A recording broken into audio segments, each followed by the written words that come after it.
అందరికీ ఒక డౌట్ ఉంటుంది, నేను కంగారు పడి బాప్తిజం తీసుకుంటే మరలా తప్పు చేస్తానేమో, మరలా పడిపోతానేమో. వాస్తవానికి నువ్వు బాప్తిజం తీసుకున్నంత మాత్రం నా తప్పు ఎప్పుడు చేయమని గ్యారంటీ ఎక్కడ లేదు. ఎందుకంటే తప్పు చేస్తానంటే నిశ్చయంగా తప్పు చేస్తావు, తప్పు చేశానని ఇంకా తప్పులో నువ్వు చుట్టావు. దేవుడు వాకి తెలియజేస్తున్నాడు, నీతిమంతుడు 7 మార్లు పడినను, చెప్పండి, పడినోడు పడిన చోట ఉన్నాడంట, తిరిగి లెగుస్తాడంట. అంటే ఆ పాయింట్ మీకు అర్థం అవ్వాలంటే, క్రీస్తు లేకుండా ప్రారంభించిన బ్రతుకు ఇదిగో క్రీస్తుతో నూతన జీవితం ప్రారంభించు.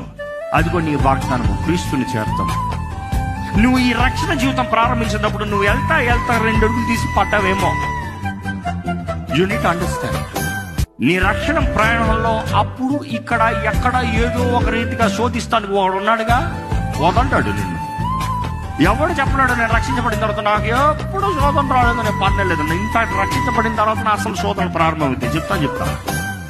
కానీ అందులో నువ్వు పడినా కూడా నువ్వు చేయవలసింది ఏంటి తెలుసా? నీతిమంతుడు చేసింది, పడిన స్థలము నుండే లేచి, పడిన స్థలము నుండే సర్దుకుని, సెట్ చేసుకుని, దేవా నేను తప్పు చేశాను, I have fallen, lord help me, పరిశుద్ధాత్మ దేవా నాకు సాయం చేయి.